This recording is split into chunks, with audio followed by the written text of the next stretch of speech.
The Buddha, or Siddhartha Gautama, was born around 567 BCE at Lumbini in present Nepal. His father was a chief of the Sakya clan. His father provided him every luxury of a prince. When he came of age he married Gopa, who gave birth to a son. Once he encountered three simple things in the streets of Kapilavastu: a sick man, an old man, and a corpse being carried to the burning grounds. This incident introduced him to the sufferings of human, and he decided to find out a path to end such sufferings. He then decided to leave the palace and luxurious life in search of the answer to the problem of suffering. Without waking his wife and child, he left his palace and rode to the edge of the forest.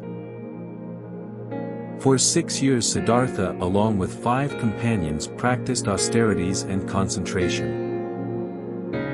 Austerities is a custom of self-denial, living without unnecessary things and without comfort and with limited goods. He drove himself mercilessly, eating only a single grain of rice a day, pitting mind against body. But later he took the decision to take more substantial food and to abandon severe asceticism. His 5 companions left him after he made the decision to abandon asceticism. Then, Siddhartha entered a village where a woman named Sujata offered him a dish of milk and a vessel of honey.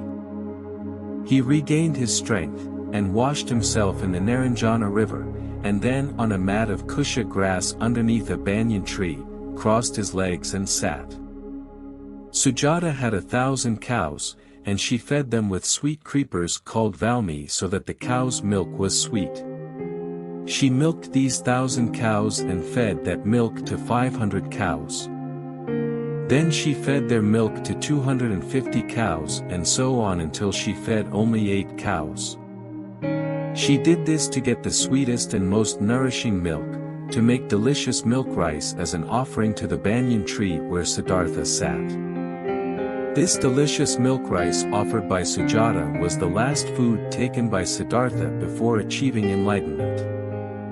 It was at Bodh Gaya, in the modern Indian state of Bihar, where he sat beneath the banyan tree and began to meditate.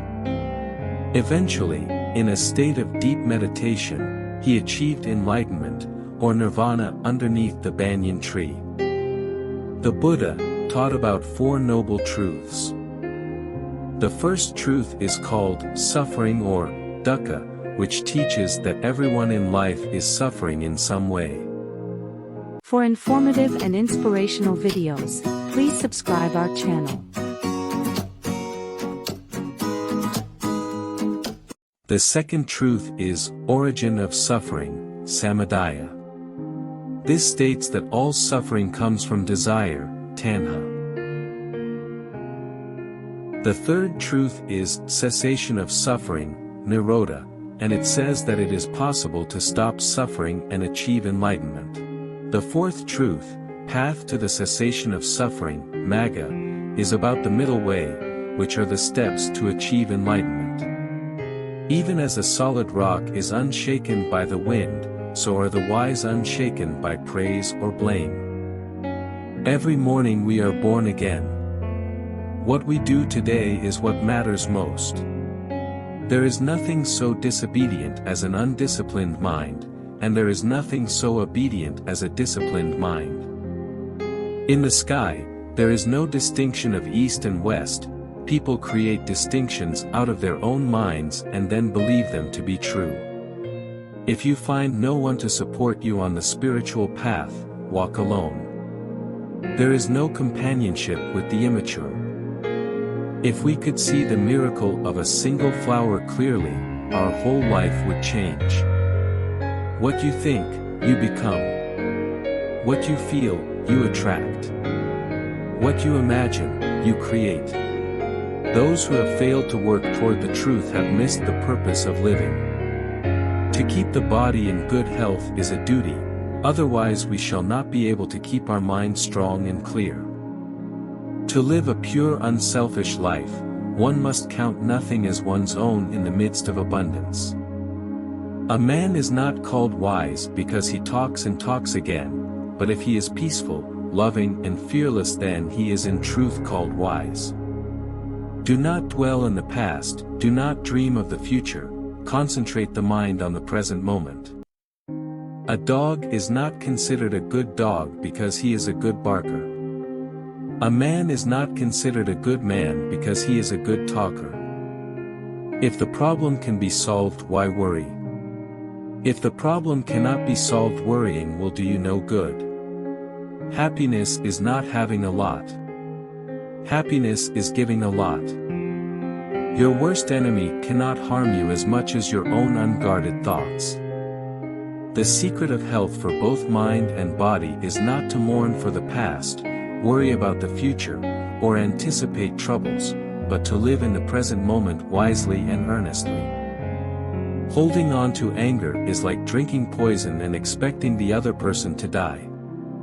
Just as a candle cannot burn without fire, men cannot live without a spiritual life. Without health, life is not life, it is only a state of languor and suffering, an image of death. Better than worshipping gods, is obedience to the laws of righteousness. You will not be punished for your anger, you will be punished by your anger. 3 things cannot be long hidden: the sun, the moon, and the truth. It is a man's own mind, not his enemy or foe, that lures him to evil ways. Speak or act with an impure mind, and trouble will follow you. Even death is not to be feared by one who has lived wisely. I never see what has been done, I only see what remains to be done. Those who are free of resentful thoughts surely find peace.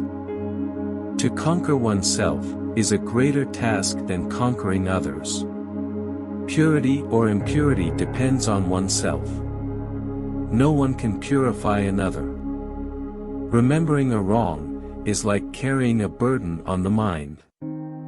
If anything is worth doing, do it with all your heart. All that we are is the result of what we have thought.